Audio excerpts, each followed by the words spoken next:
A pergunta então do Madrid Ruscos, tábua de corte Andy Grain, comenta lá pra nós.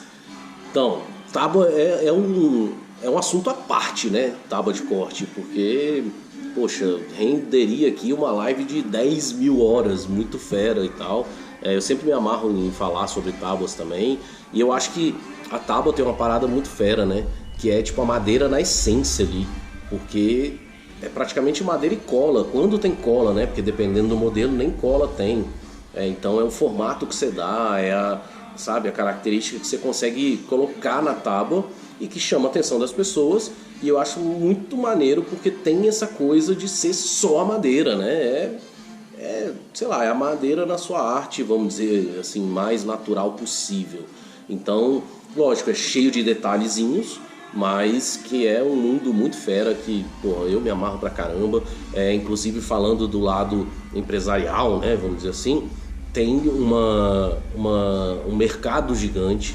As pessoas gostam de tábua, é uma coisa que, se você souber calcular direitinho e tal, dá pra fazer uma grana boa. E inclusive quem gosta de carne, de tábua de carne, tábua de corte, né? Não é só para carne, pode ser uma tábua para legumes e tal. Então as pessoas costumam comprar várias, ter mais de um modelo, e até aquilo, né? Eu fiz gastronomia, né? O curso superior, então eu gosto até meio que de dividir as minhas tábuas para coisas, para cortes, por exemplo, de produtos, né? De carne, ou seja, o que for cru. E depois para cortar realmente a carne ali assada.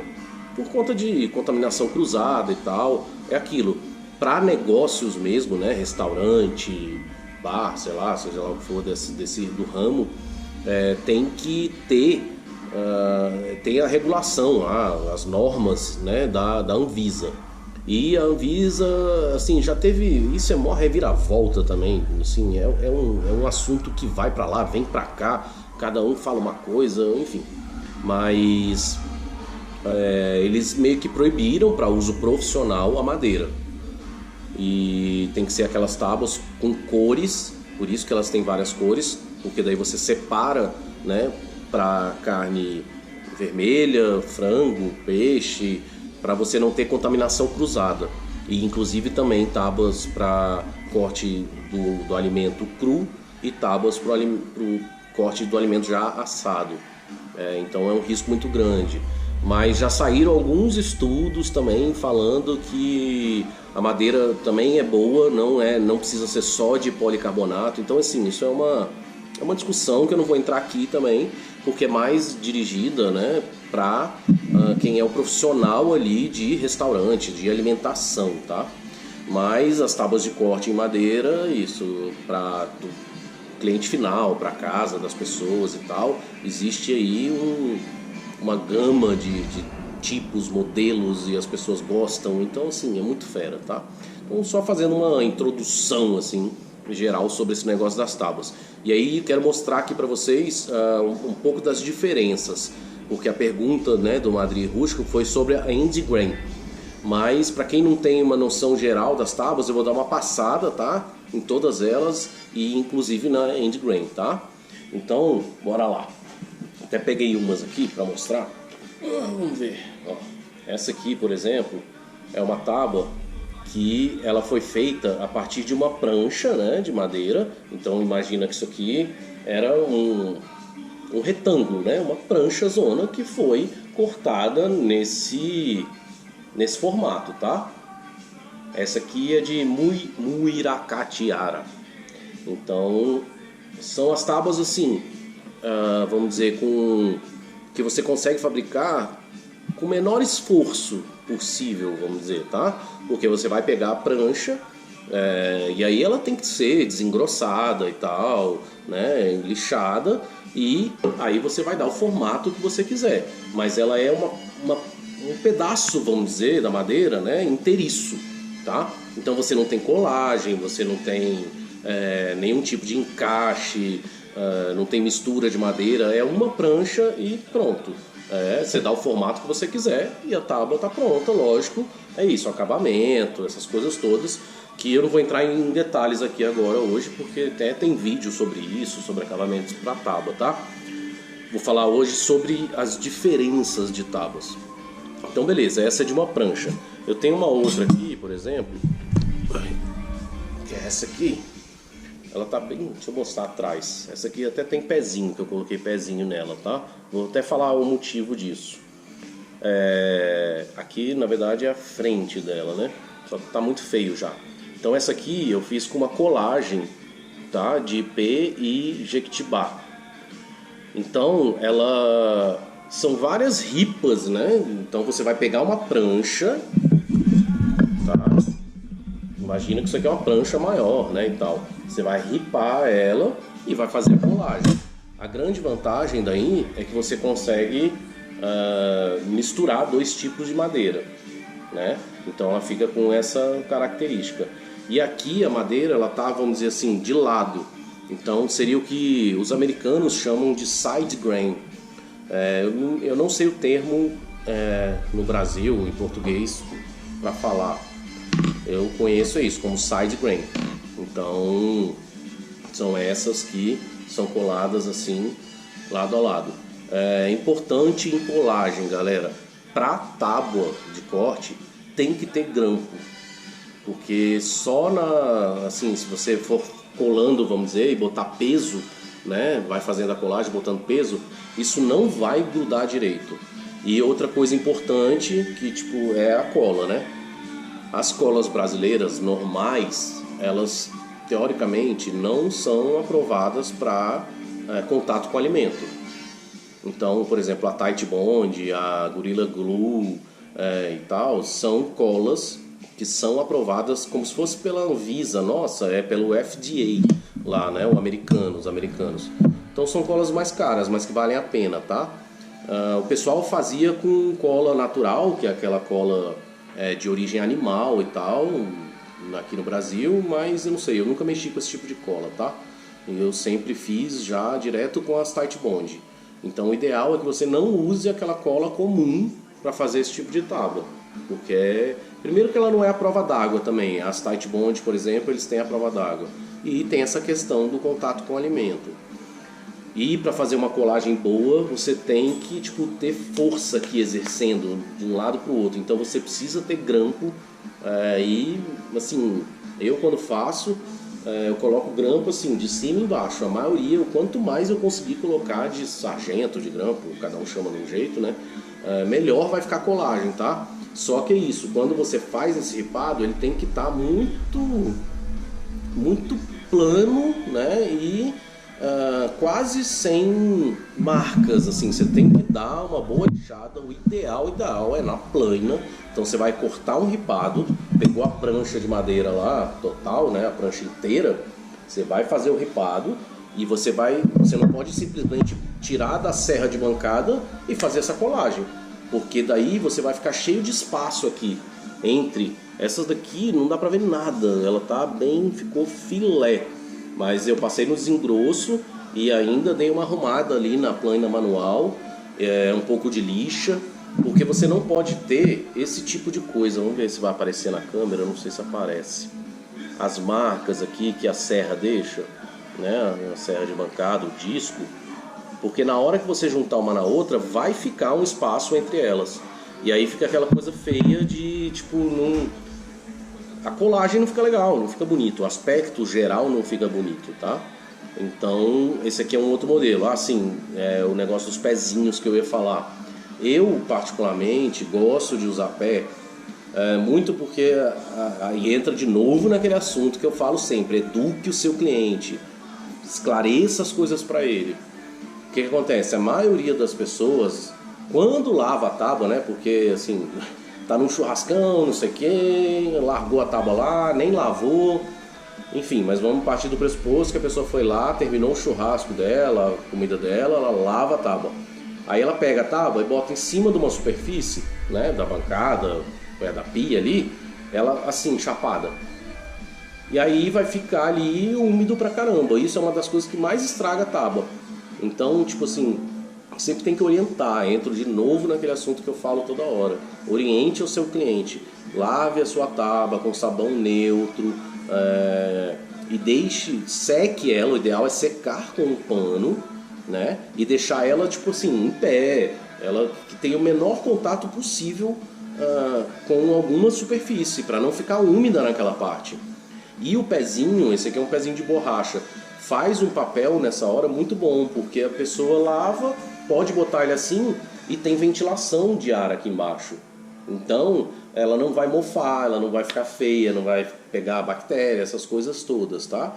Então assim, se você não usa pezinho, beleza, é até gosto pessoal, tá? Eu particularmente gosto, até porque a tábua não fica na bancada também mexendo de um lado para o outro. Existem aqueles tapetinhos que botam embaixo da tábua, que também é legal de sugerir para o cliente, mas nem todo mundo faz.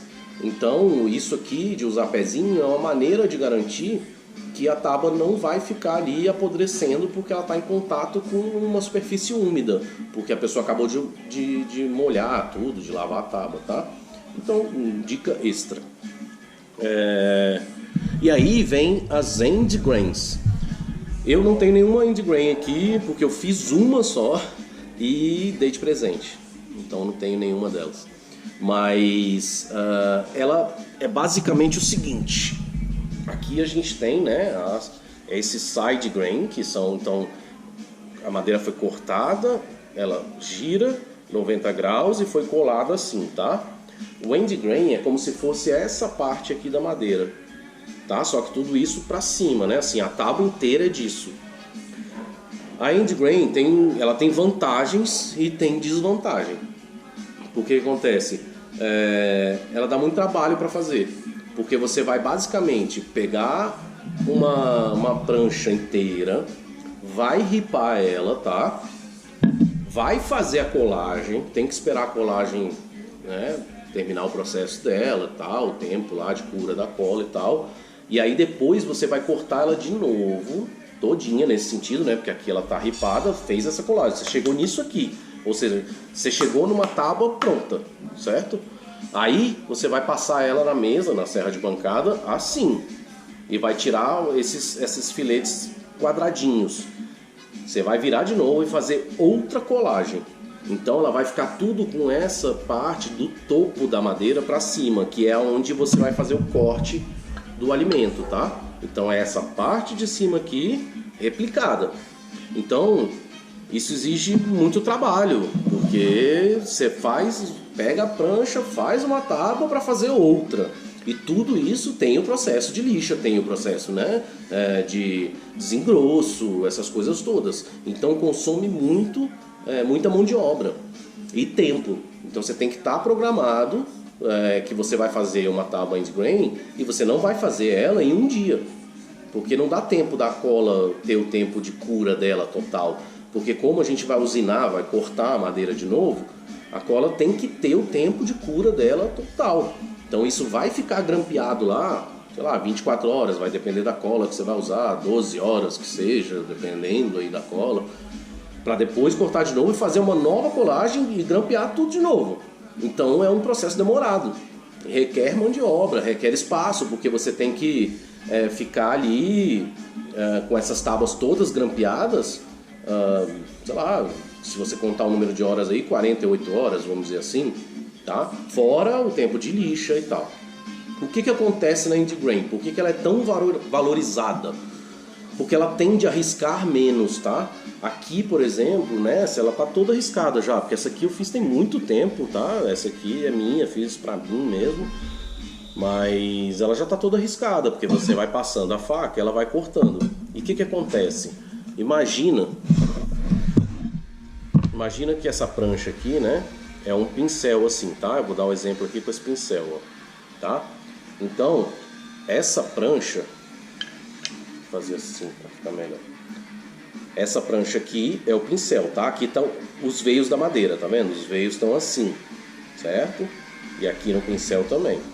Se eu pegar e fizer o corte aqui, quando eu cortar esse pincel, né, a madeira, o que vai acontecer? Eu vou arrancar a fibra, eu tô quebrando essa fibra, certo? Por isso que ela tende a ficar mais marcada. Quando é a end grain, é essa parte da madeira aqui, que na verdade, assim, é essa parte aqui. Quando eu passo a faca Opa! Eita, quase cortei o fio aqui do microfone. Quando eu passo a faca aqui, olha o que acontece se eu passar no pincel. Eu estou abrindo as fibras e a faca está passando tipo no meio das fibras, certo? E essas fibras voltam, tá? É lógico que na madeira não é igual um pincel, galera, né? Tá? Eu estou usando aqui para exemplificar. Mas a tendência é que essa fibra, ela seja tipo assim, em algum momento ela vai dar uma cortadinha, ela vai dar uma amassada, mas a tendência é que ela se junte de novo, porque você está no topo da madeira, tá? Então esse é o grande lance das end grains. São tábuas geralmente que o aspecto dela fica um monte de quadradinho, porque você está vendo o topo da madeira, né? Você está vendo essa parte da madeira e não essa, tá? E é diferente. Até peguei uma aqui, um pedaço aqui de um caibro, ó. Aqui é uma face dela, certo? Aqui é o end grain, é o topo das fibras. E é bem diferente. Você consegue notar como se fosse assim, furinhos. Lógico que ela vai ter o padrão dos veios, né, da madeira, mas é diferente isso aqui disso aqui. E é aquilo que eu falei, se você passa a faca aqui, é como se você estivesse cortando o pincel ali no meio. Se você passa aqui, essa fibra tende a abrir, a faca passa e ela volta para o lugar, tá? Então é mais ou menos isso que acontece, lógico que guardadas as devidas proporções.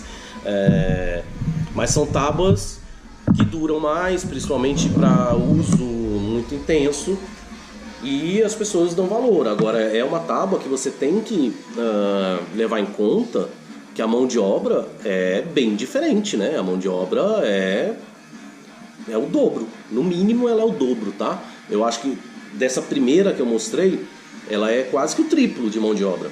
Então você tem que levar em conta disso. E de material também, né? Deixa eu baixar um pouquinho aqui, galera, que pra mim tá muito alto. Você tem que levar em conta a cola, a lixa, o desengrosso, o seu tempo de mão de obra ali fazendo uma tábua end grain. E isso tudo vai impactar no preço final do produto. É lógico que é um produto mais valorizado, tá? Então costuma-se cobrar mais por tábuas end grain, mas dá um trabalho, beleza?